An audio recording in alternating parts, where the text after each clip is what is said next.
The air on the night of August 24th, 1814, did not smell of victory or triumph in the traditional sense. It smelled of roasted meats, expensive wines, and the acrid, biting scent of burning cedar. In the heart of the American capital, the humid summer darkness was pushed back by an unnatural orange glow that flickered against the low clouds of the Maryland sky. Down Pennsylvania Avenue, the sound of disciplined bootsteps had replaced the chaotic shouting of retreating militia. These were not the ragtag rebels of a generation prior, nor were they the disorganized raw recruits of the American frontier. These were men of the 4th, 44th, and 85th Regiments of Foot, battle-hardened veterans of the Napoleonic Wars, soldiers who had marched across the Iberian Peninsula and stood toe-to-toe with the French Imperial Guard. Now, they stood in the center of Washington, D.C., the muddy boots of the British Empire resting firmly on the manicured carpets of the American struggle. Inside the executive mansion, later known to history as the White House, a surreal scene unfolded. The dining hall was set for 40 guests.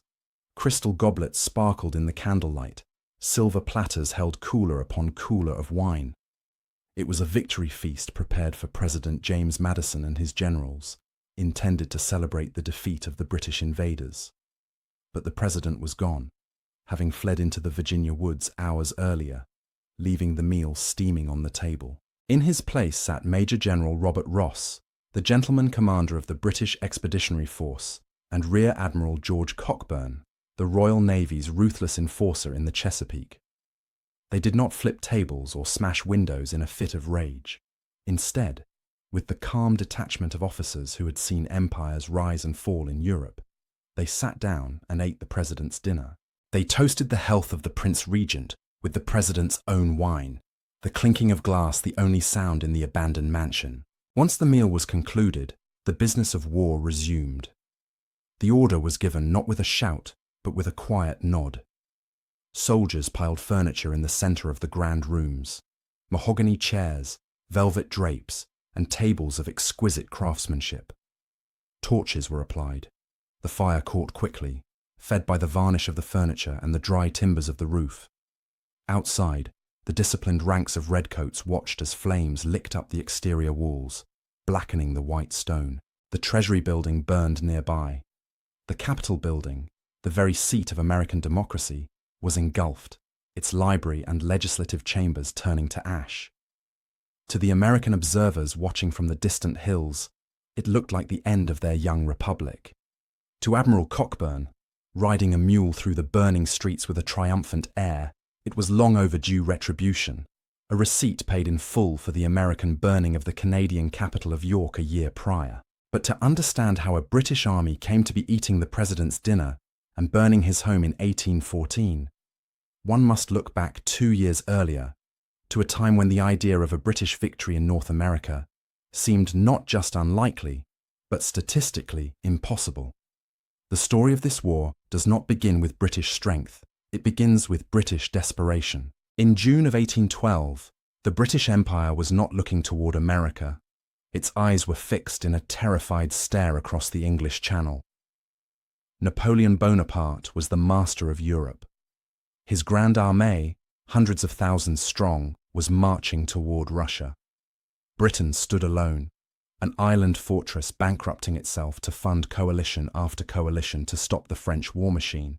Every spare musket, every barrel of powder, and every able-bodied soldier was needed in Spain or on the high seas to keep the French at bay. The British army was stretched to its absolute breaking point. It was at this precise moment of maximum vulnerability that the United States Congress declared war. To the British administration in London, this was not a noble second war of independence. It was a stab in the back. It was a calculated, opportunistic land grab by a young neighbor attacking a distracted elder. The American objective was clear and on paper easily achievable: the annexation of British North America, the land that would become Canada. The arithmetic of 1812 was brutally simple. The United States had a population of nearly 8 million people. The British colonies in Upper Canada had fewer than 80,000.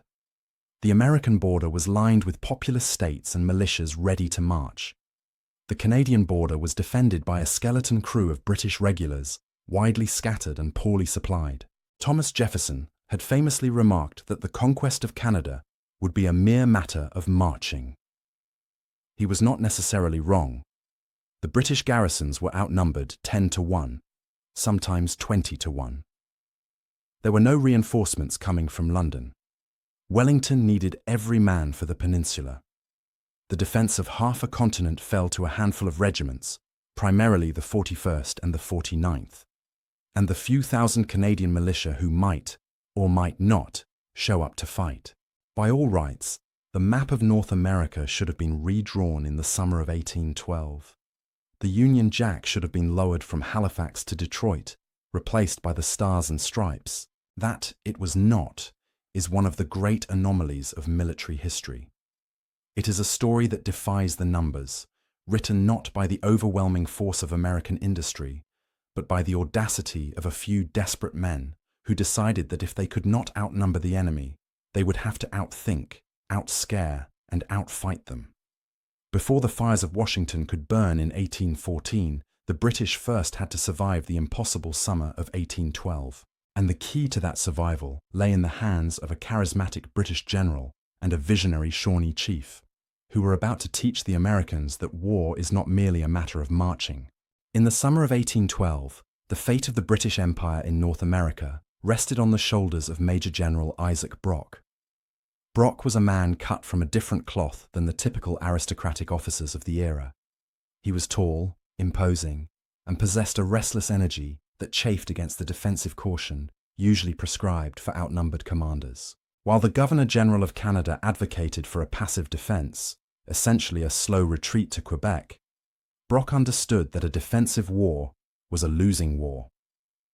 With the Americans gathering on the border in overwhelming numbers, he knew that to sit and wait was to invite defeat. If Canada was to survive, the British had to strike first, and they had to strike hard enough to shatter the American nerve. But Brock had almost no soldiers. His professional corps consisted of the 41st Regiment of Foot, a solid unit, but woefully small for the task at hand. To bolster his ranks, he had to rely on Canadian militia, farmers and tradesmen with little training, and crucially, the indigenous warriors of the First Nations. It was here, on the frontier of the Detroit River, that history witnessed one of its most pivotal meetings. Isaac Brock met Tecumseh, the visionary Shawnee chief who had spent years building a confederacy to stop American expansion. The two men, though from worlds apart, recognized a kindred spirit in one another immediately. Tecumseh saw in Brock a British officer who did not look down on him, but looked him in the eye as an equal partner in war. Brock saw in Tecumseh the Wellington of the Indians, a leader of immense strategic capability and charisma. Their alliance was born of necessity, but forged in mutual respect. Tecumseh provided the one thing Brock's 41st Regiment could not: terror. The American militia, and their aging commander General William Hull, were terrified of the native warriors, fed on decades of frontier rumors and fears of scalping and torture. Brock intended to weaponize that fear. Across the river lay Fort Detroit, a stronghold occupied by General Hull and an American army of roughly 2,500 men, nearly double the force Brock could scrape together. A conventional siege was impossible. The British guns were too few, and time was on the American side. Brock decided to gamble everything on a psychological bluff. He began a campaign of calculated deception designed to dismantle General Hull's mind before a single shot was fired. The ruse began with a letter. Brock allowed a dispatch to fall into American hands, which casually mentioned that no more native warriors could be accommodated at the British camp because there were already 5,000 of them present. It was a fabrication, but to the nervous Hull, it confirmed his worst nightmares. Next came the visual trickery. Brock looked at his ragtag Canadian militia, men dressed in farm clothes who looked nothing like soldiers. He ordered them to don the spare red coats of the 41st Regiment. To the American sentries watching through telescopes across the river, The British force suddenly appeared to be comprised entirely of professional regulars, a disciplined red wall that seemed to have doubled in size overnight, but the masterstroke belonged to Tecumseh. On the morning of August 16th, 1812, the Shawnee chief led his warriors through a small clearing in the woods, visible to the American fort. They marched in single file, painted for war, weapons gleaming in the sun. As they passed out of sight behind a hill, they did not stop. Instead, they circled back through a ravine, ran to the back of the line, and marched through the clearing again. They did this repeatedly, for hours. General Hull, watching with a sinking heart, counted hundreds, then thousands of warriors. He believed he was surrounded by a massive native army, waiting to unleash a massacre upon the soldiers and civilians inside the fort. The final turn of the screw came when the British batteries opened fire. As the cannonballs slammed into the wooden palisades of Fort Detroit, Brock sent an ultimatum to Hull. It was a masterpiece of psychological warfare. He wrote that while he could control his British regulars, he could not guarantee the behavior of his native allies once the fighting began. It was a dark, implicit threat of total slaughter. General Hull, an old man whose nerves were already frayed, collapsed under the pressure. Inside the fort, the American officers were baffled as they saw their commander's resolve disintegrate. Without consulting his staff, and without a serious fight, Hull ordered the white flag raised. When the British entered Detroit, they were stunned. They found 2,500 American soldiers stacking their muskets in surrender. They captured 33 cannons and immense stores of gunpowder, supplies the resource-starved British desperately needed. The Battle of Detroit had cost the British almost no casualties. It was a miracle of audacity. In one stroke, Brock and Tecumseh had not only saved Upper Canada from immediate invasion, but had completely reversed the momentum of the war.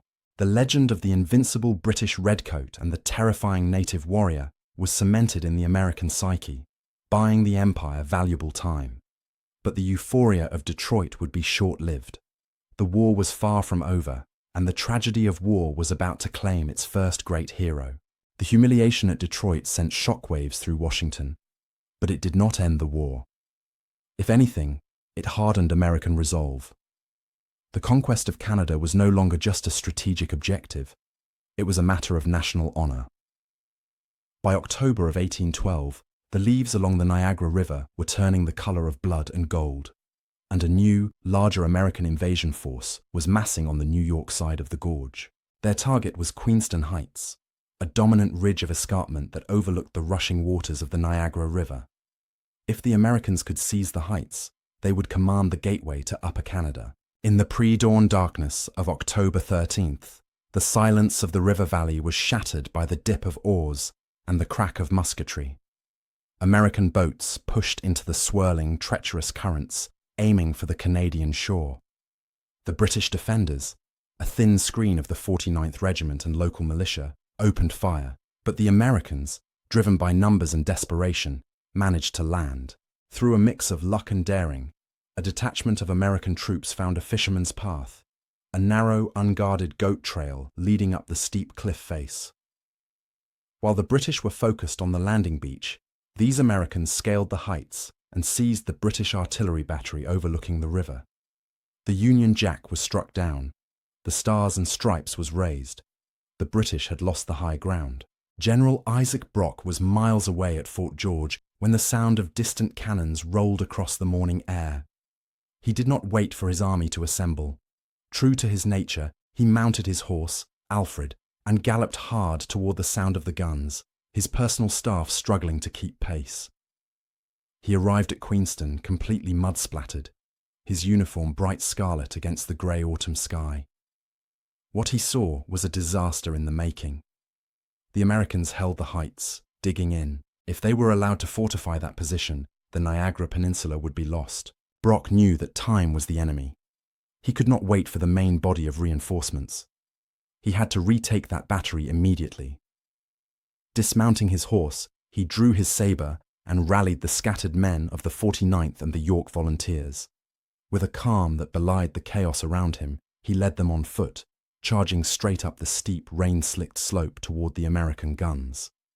It was a gallant, reckless act of 19th-century heroism. It was also a death sentence.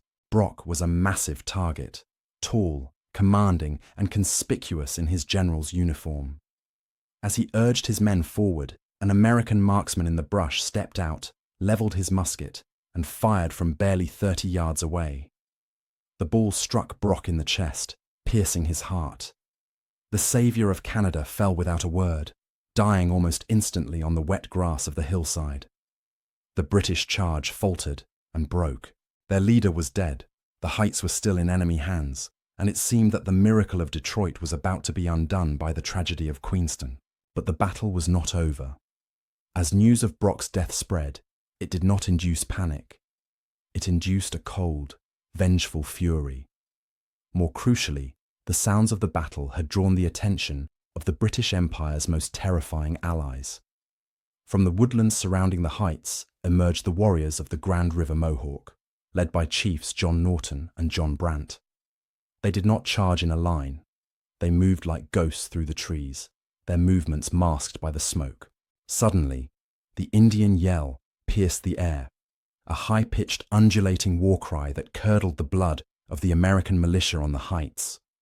The psychological impact was immediate. The American soldiers, many of whom were raw recruits, stopped digging. Their eyes darted toward the tree line. They knew the stories of the frontier. They knew what happened to men caught by the warriors. Panic began to set in. The Mohawk skirmishers kept the Americans pinned down, picking them off one by one, buying time for the British reinforcements to arrive. By the afternoon, Major General Roger Sheaffe, Brock's second-in-command, arrived with the main British column. Unlike the impulsive Brock, Sheaffe was methodical. He did not charge up the slope.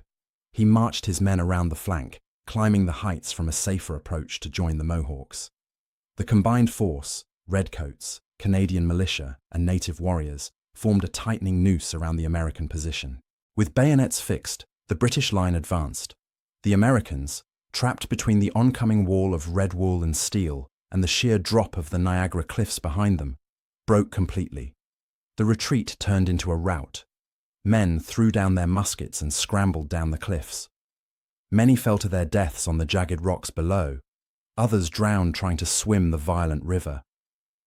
The American army at Queenston Heights was annihilated. Nearly 1,000 Americans surrendered. The invasion had been stopped cold. The British had won another impossible victory, securing the border for another winter. But the cost was catastrophic. As the sun set over the Niagara, the Union Jack flew once again over the heights, but it flew at half-mast. Isaac Brock, the charismatic soul of the defence, was gone. The British had held the line, but the war was changing. The Americans were learning. And across the ocean, the British Empire was preparing to unleash a darker, more punitive phase of the war. For 2 long, grinding years, the war settled into a bloody stalemate. The seasons turned, bringing mud, snow, and mosquitoes in equal measure. While there were American successes, particularly on the Great Lakes and at the Battle of the Thames, where the great Tecumseh was finally killed, the conquest of Canada remained a mirage. The British, outnumbered and exhausted, had performed a miracle of endurance. But in the spring of 1814, the geopolitical tectonic plates shifted violently. Across the Atlantic, the news arrived that would freeze the blood of every statesman in Washington, D.C. Paris had fallen. Napoleon Bonaparte, the emperor of the French and the architect of Europe's misery, had abdicated and was exiled to Elba. The Great War in Europe was over. For the first time in decades, the British Empire was not fighting for its life. The Royal Navy, the largest maritime force the world had ever seen, was no longer tethered to the blockade of French ports. The British Army, forged in the fires of the peninsula under the Duke of Wellington, was no longer pinned down in Spain. The great distraction that the United States had counted on was gone. Britain turned its full, undivided gaze toward the irritating sideshow in North America. The mood in London was no longer one of defensive caution. It was one of punitive anger. The American stab in the back was to be repaid. Orders were cut. Thousands of battle-hardened veterans, men of the 4th, 44th and 85th Regiments, marched to the ports of Bordeaux and Plymouth. These were not the raw garrison troops of 1812. These were the men who had stormed the breaches of Badajoz and Salamanca. They were professional killers of the French Empire, disciplined, ruthless, and supremely confident. They boarded transports, not to defend Canada, but to take the war to the American doorstep. Leading this expedition were two men who would become the faces of American nightmares. The army was commanded by Major General Robert Ross, an Irishman and a gentleman officer who was beloved by his men for his bravery and lack of pretension. He was a reluctant arsonist, a soldier who preferred a fair fight in an open field to the ugly business of raiding. His counterpart in the Royal Navy, however, had no such qualms. Rear Admiral George Cockburn was a man who seemed to relish the psychological destruction of his enemy.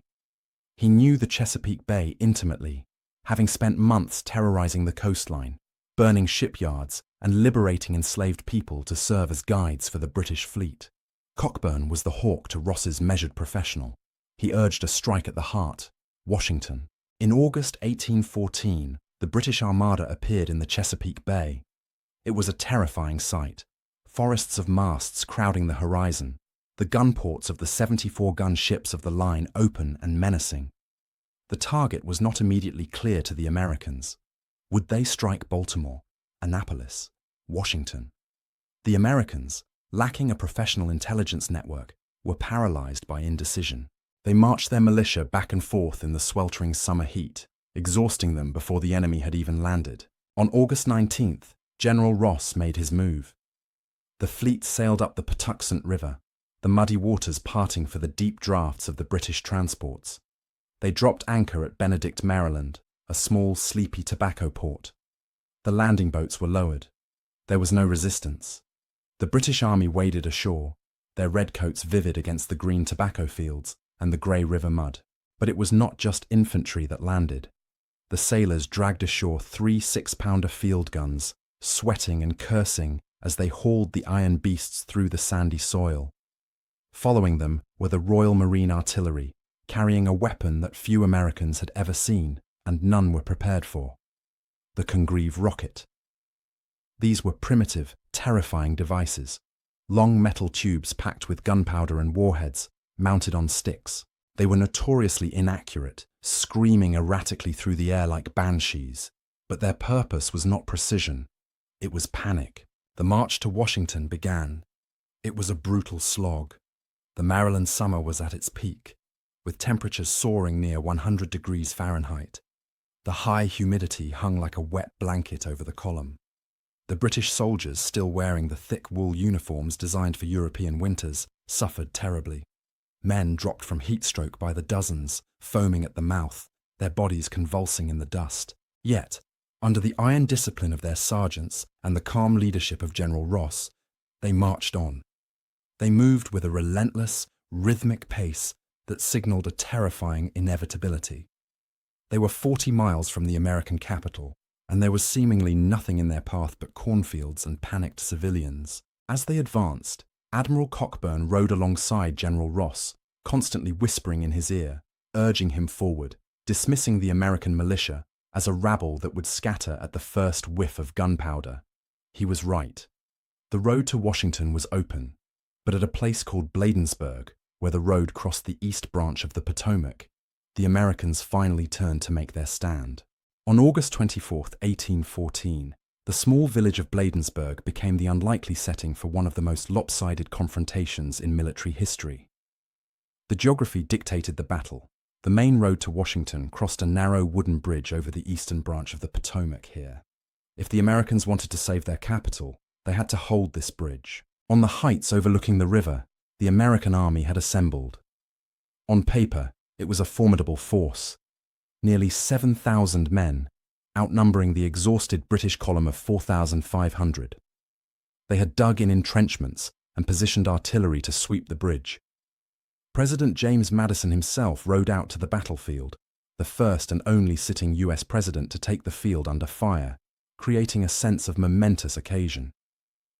But beneath the surface, the American army was a hollow shell, It was a patchwork force of local militia, farmers, clerks, and shopkeepers who had been dragged from their homes with barely a day's rations and even less training.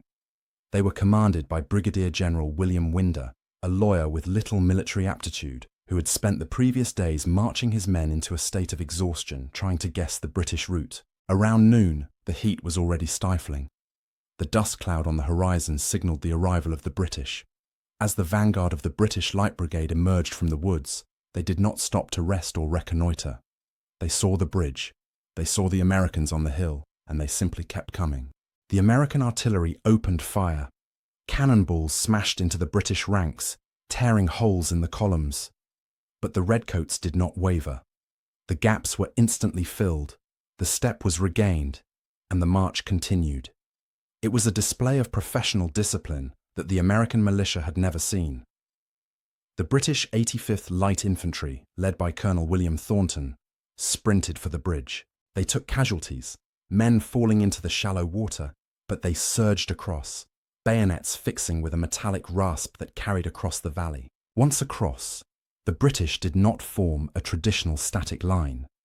Instead, they deployed in extended order, skirmish lines that utilized the terrain, moving quickly and firing with deadly precision. And then came the rockets. The Royal Marine Artillery set up their troughs and unleashed the Congreves. The rockets screeched into the sky with a terrifying, unearthly roar, leaving trails of smoke and sparks. They corkscrewed through the air, exploding over the heads of the American militia. Physically, they did little damage compared to cannon fire. Psychologically, they were devastating. To the raw recruits on the hill, it seemed as if the sky itself was attacking them. As the rockets shrieked overhead, the British infantry began their advance up the slope. They moved through the tall grass, the sun glinting off their bayonets. When they got within range, they delivered a single crashing volley of musket fire and then charged.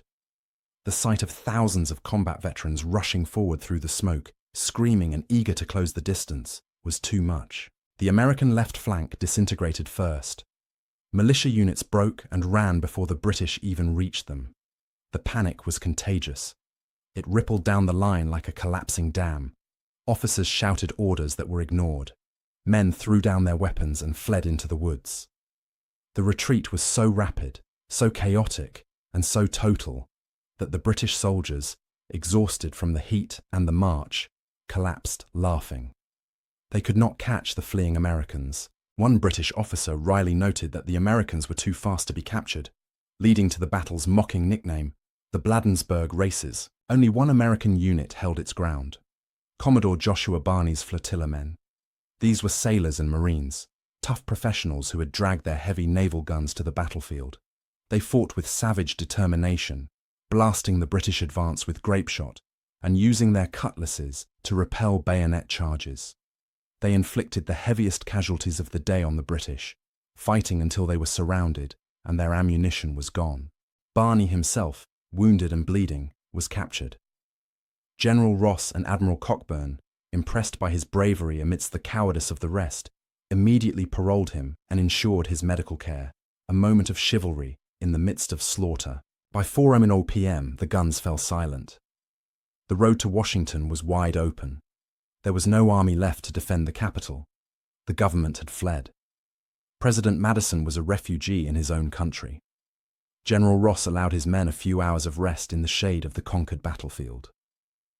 They reformed their columns, the adrenaline of victory temporarily masking their fatigue.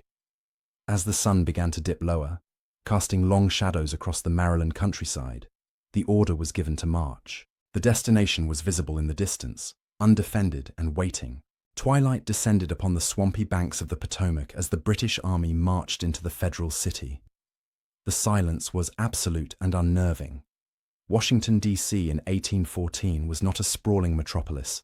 It was a half-finished ambition, a collection of grand stone edifices rising awkwardly out of muddy fields and scattered woodlands. Most of the civilian population, terrorized by the rumors of British brutality, had fled into the surrounding countryside, clogging the roads with wagons and livestock. The windows of the houses were shuttered. The streets were empty. The only sound was the rhythmic tramp of thousands of hobnailed boots echoing off the vacant buildings. General Robert Ross and Admiral George Cockburn rode at the head of the column. As they entered the city proper, a scattering of musket fire erupted from a house near the Capitol. The general's horse was shot out from under him, a violation of the rules of war that snapped the British patience. The house was immediately stormed and put to the torch, the first spark in a night of inferno. The column halted before the unfinished Capitol building, the grand symbol of the American Republic. It stood as a massive stone testament to the new nation's pride. To the British soldiers, however, it represented the government that had declared war on them while they were fighting for survival against Napoleon. There was no hesitation. The troops burst through the heavy doors. Inside, they found the two wings, the House and the Senate, connected by a wooden walkway. They piled the furniture of democracy into heaps in the center of the chambers. Desks, chairs, and books from the Library of Congress were tossed onto the pyres. They used gunpowder paste to ensure the flames would catch. Within minutes, fire roared out of the windows, illuminating the night sky with a hellish orange glow that could be seen for miles in every direction. Leaving the Capitol consumed by flames, the British commanders turned their attention down Pennsylvania Avenue toward the President's house. The march was a surreal victory parade through a ghost town, illuminated by the burning skyline behind them. When they arrived at the executive mansion, they found the doors unlocked. The scene inside was one of interrupted domesticity that bordered on the absurd. As described earlier, the table was set for a victory celebration that never happened. The wine was cooling. The meats were still on the spit in the kitchen. For the starving British officers, who had been marching and fighting in the oppressive heat for days, it was an irresistible prize. They ate the president's food and drank his wine, a final insult to the injury they were about to inflict. But the dinner was merely a pause in the destruction. Admiral Cockburn, reveling in the humiliation of the enemy, oversaw the systematic burning of the mansion. Personal items were largely spared. Ross was adamant that this was a war against the government, not against Mrs. Madison, but the symbols of state were fair game. Torches were touched to the velvet curtains. The dry wood of the interior caught instantly. The soldiers stood in the garden, watching as tongues of fire curled out of the upper windows, blackening the white sandstone facade that gave the house its name. The destruction continued throughout the night. The Treasury building was burned. The War Department was gutted. The arsenal was destroyed. The entire administrative heart of the United States government was being surgically removed by fire. Yet, amidst the chaos, the British discipline held. Private property was strictly respected. When soldiers passed by private residences, they assured the terrified occupants that they had nothing to fear so long as they remained inside. Looters, even among their own ranks, were threatened with immediate execution. This was not a riot, it was a military operation. By the early hours of August 25th, the British Army withdrew to the outskirts of the city to camp on Capitol Hill, the high ground illuminated by the smouldering ruins of the city below. The smoke hung thick and heavy in the humid air, stinging the eyes and throats of the conquerors. To the Americans watching from the Virginia hills, the psychological blow was total. Their army had fled, their government was in hiding, and their capital was a smoking ruin. The British had proved their point. The United States was vulnerable, and the cost of this war would be paid in ashes. However, as the sun rose on a devastated Washington, the atmosphere began to change. The heat, which had been oppressive for days, grew heavy and still. The sky turned a bruised, greenish black. The birds stopped singing. The British soldiers, resting among the ruins, looked up with unease. They had defeated the American army, but they were about to face a force of nature that no amount of discipline could repel.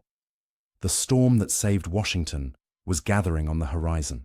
The morning of August 25th, 1814, dawned with an ominous stillness over the smouldering ruins of Washington. The fires from the previous night had largely burned themselves down to glowing embers, leaving the stone skeletons of the Capitol and the President's house standing stark and black against the sky. The British troops, camped on Capitol Hill, were exhausted. They were conquerors, yes, but they were also strangers in a strange land, thousands of miles from home, surrounded by a hostile population and a sullen, sweltering climate.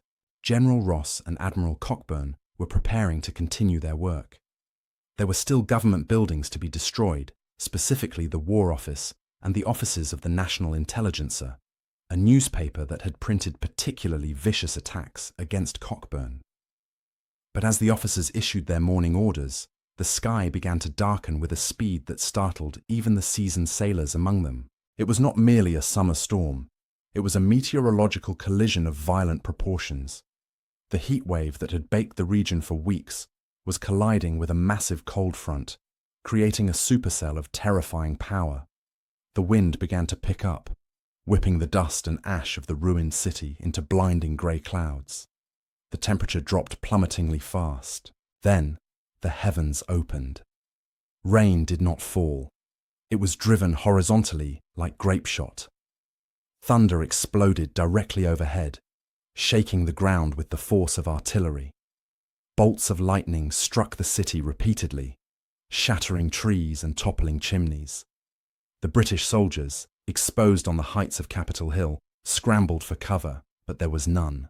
They huddled under wagons or pressed themselves against the few remaining walls, but the wind was tearing roofs off of houses and sending debris flying through the air like shrapnel. And then the unthinkable happened. A tornado formed. It touched down in the center of the city, tearing a path of destruction through the very streets the British had just conquered. It lifted 2 cannons, heavy iron guns weighing thousands of pounds, and tossed them through the air like toys, killing several British soldiers and mangling others. Buildings that had survived the arson were flattened by the wind. The roof of the patent office was ripped off. For the British, it was a terrifying, bewildering experience. They had fought the French, the Spanish, and the Americans, but they had never fought a hurricane. The violence of the storm seemed almost supernatural, as if the land itself was rejecting the invaders. The torrential rain, however, had one unintended consequence. In less than 2 hours, it completely extinguished the fires that had been consuming the capital. The storm that killed British soldiers also saved the remaining structures of Washington from total annihilation. By late afternoon, the storm passed as quickly as it had arrived, leaving behind a battered, soaked, and chaotic landscape. The British Army was in disarray. Their uniforms were sodden, their ammunition was wet, and the roads had turned into impassable quagmires of mud and fallen timber. General Ross, looking at his battered force, realized that the window for occupation had closed. They had made their point. They had humiliated the American government and destroyed its military capability in the region. To stay longer was to invite disease, counterattack, and logistical collapse. That night, under the cover of darkness, the British Army began its retreat. They left their campfires burning to deceive any American scouts and marched silently back toward the waiting fleet at Benedict. The march back was a ghostly mirror of the advance. The men were weary, many limping from wounds or the sheer physical toll of the campaign. They passed the battlefield of Bladensburg, now silent and grisly, where the unburied dead lay swollen in the heat. When they finally reached the ships days later, the sailors welcomed them with cheers, but the men were too exhausted to celebrate. They collapsed onto the decks, sleeping where they fell. They had accomplished what no other army had done before or since. They had captured and burned the capital of the United States. But as the fleet weighed anchor and turned its bow toward Baltimore, the mood was not one of final victory. The rocket's red glare was about to illuminate a different kind of battle, one where the Americans would not run and where the British luck would finally run out. The burning of Washington was the high water mark of the British punitive campaign. It was a tactical masterstroke and a strategic shock, but it had an unintended side effect. It did not break the American will to fight. It forged it. The sight of their capital in flames replaced political division with a cold, hard patriotism. The Bladensburg races were over. The defense of Baltimore was about to begin. As the British fleet sailed away from the charred remains of Washington, the smoke of the burning capital signaled a dark realization for the American leadership. The war, which had begun 2 years earlier with boastful predictions of a mere matter of marching, had devolved into a fight for national survival. The United States was bankrupt, its currency had collapsed. Its coastlines were strangled by a Royal Navy blockade so tight that American trade had effectively ceased to exist. And most damning of all, the primary objective of the war, the annexation of Canada, remained a complete and total failure. While the dramatic raid on Washington captured the headlines and the history books, the true victory of the British Army lay not in the destruction of the White House, but in the silence of the northern frontier. For 3 bloody years, American armies had thrown themselves against the border of British North America. They had crossed the Detroit River, the Niagara River, and the St. Lawrence. They had outnumbered the British defenders in almost every engagement, and yet, by the autumn of 1814, not a single square inch of Canadian territory remained firmly in American hands. This was the quiet triumph of the Redcoat. In the dense forests of the Niagara Peninsula and the frozen woodlands of Quebec, the British regulars, supported by the Canadian militia and their First Nations allies, had constructed an impenetrable wall. The names of the battles, Stony Creek, Chrysler's Farm, Chateauguay, were less famous than Bladensburg, but they were far more strategically significant. At Chrysler's Farm, a British force outnumbered 4-1 had routed an American invasion column using superior drill and discipline, firing volleys with the precision of a machine. At Chateauguay, a force of French-Canadian voltigeurs and warriors had used horns and illusion in the woods to turn back a massive American army marching on Montreal. The British defence of Canada was a masterclass in economy of force. With the bulk of the Empire's resources tied up fighting Napoleon in Europe, the garrisons in North America had been left to starve. They fought in threadbare uniforms, often patching their red coats with local grey wool. They marched through winters that froze the mercury in the glass. Yet, they held. They held because they were professionals fighting amateurs. They held because men like Isaac Brock had instilled an aggressive spirit that refused to accept the mathematics of defeat. And they held because for the Canadian militia fighting alongside them, this was not a war of conquest. It was a war for their homes. By late 1814, the American government faced a grim calculus. The British Empire, now fully freed from the Napoleonic Wars, was beginning to shift its colossal weight toward America. The raid on Washington was just the tip of the spear.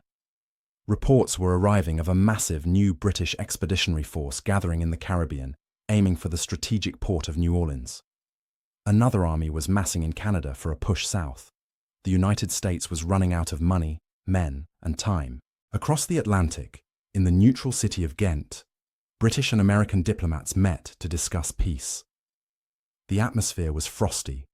The British delegates, buoyed by the news of Washington's destruction and the successful defense of Canada, initially held a hard line. They proposed an Indian buffer state in the Midwest, a dream that Tecumseh had died for, and demanded territorial concessions in Maine and Minnesota. However, the British people were also tired. After 20 years of continuous global warfare against the French Revolution and Napoleon, the British treasury was exhausted, and the public clamoured for peace. The Duke of Wellington himself, when asked to take command in America, advised the government that while he could go, he could not guarantee a decisive victory without naval superiority on the Great Lakes, something the British had lost. He argued that since the Americans had failed to take Canada and the British held the American coast, a peace based on the status quo ante bellum, the state of things before the war, was the most logical outcome. And so, the strange logic of the War of 1812 solidified. The Americans, who had declared war to take Canada and end British maritime restrictions, had achieved neither. Canada was still British. The maritime restrictions had ended simply because the war with France was over. The British, who had fought simply to defend their colonies, had succeeded completely. They had repelled the invasion. They had burned the enemy capital. They had secured the border. On Christmas Eve, 1814, the Treaty of Ghent was signed. It was a peace treaty that changed no borders and addressed almost none of the original grievances. But in the context of the British Empire, it was a victory of preservation. Against overwhelming odds, the Redcoats had kept the Union Jack flying over the north. The mere matter of marching had turned into a 3-year lesson in the resilience of the British soldier. But as the ink dried on the parchment in Europe, a tragedy of timing was unfolding in the Gulf of Mexico. News traveled at the speed of sail, and the fastest ships took weeks to cross the Atlantic. The peace had been signed, but the war was not quite done with its killing. Below the mists of the Mississippi River, the largest British invasion force of the entire war was rowing through the swamps toward New Orleans, unaware that they were marching into a battle for a war that was already over. The final act of the War of 1812 was played out in the fog-choked swamps of Louisiana, a tragic postscript written in blood. On January 8, 1815, 2 weeks after the peace treaty had been signed in Ghent, a massive British force under General Edward Pakenham launched a frontal assault against Andrew Jackson's entrenched lines at New Orleans. It was a disaster. Pakenham was killed, and over 2,000 British soldiers fell in barely 30 minutes of fighting. To the Americans, this victory was cathartic. It allowed them to end a disastrous war on a high note, creating a myth of triumph that would persist for centuries. The Battle of New Orleans became the lens through which the United States viewed the entire conflict, conveniently obscuring the failures of the previous 3 years. But when the smoke cleared and the treaties were ratified, the map told the true story. The United States had fought to end British maritime rights. Those rights remained untouched. They had fought to annex Canada. Canada remained firmly British. They had fought to drive the Redcoats from the continent. Instead, the Redcoats had driven the American government from its own capital. For the British soldiers who survived the campaigns of 1814, there was no ticker-tape parade in London. The War of 1812 had always been a secondary theatre, a distraction from the existential struggle against Napoleon. As the transports carried the veterans of Washington and Bladensburg back across the Atlantic, they did not return to peace. They returned to a Europe that was igniting once again. Napoleon had escaped from Elba. The 100 Days had begun. Many of the same men of the 4th and 44th Regiments, who had walked through the burning halls of the White House, would find themselves just months later standing in the mud of Waterloo, forming squares against the French cavalry. For them, America was just another campaign, another hard march in a lifetime of war. Yet their legacy in North America is indelible. The defense of Canada remains one of the most improbable military feats of the 19th century. A handful of British regulars, allied with determined Canadian militia and the warriors of Tecumseh's Confederacy, had held the line against a nation with 10 times their population. They had proven that discipline, leadership, and psychological warfare could overcome overwhelming numerical superiority. Today, the War of 1812 is often remembered in the United States as a second war of independence, a draw that felt like a win.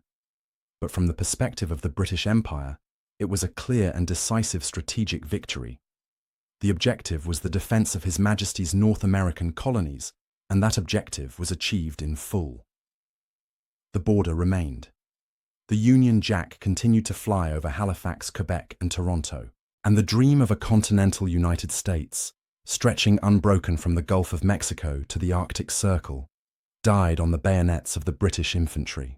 The Redcoats who fought in North America, the men who bluffed Detroit into surrender, who charged the heights of Queenston, and who ate the president's dinner in Washington, faded into history, overshadowed by the giants of Wellington and Waterloo. But their story is not one of a forgotten war. It is the story of the campaigns Britain actually won. It is the story of how the empire, even when distracted, exhausted, and outnumbered, refused to yield. Thank you for listening to our story. If you found this history as fascinating as we did, please like this video and subscribe to British War History for more. We read all of your comments, so be sure to leave your thoughts below. We'll see you in the next video.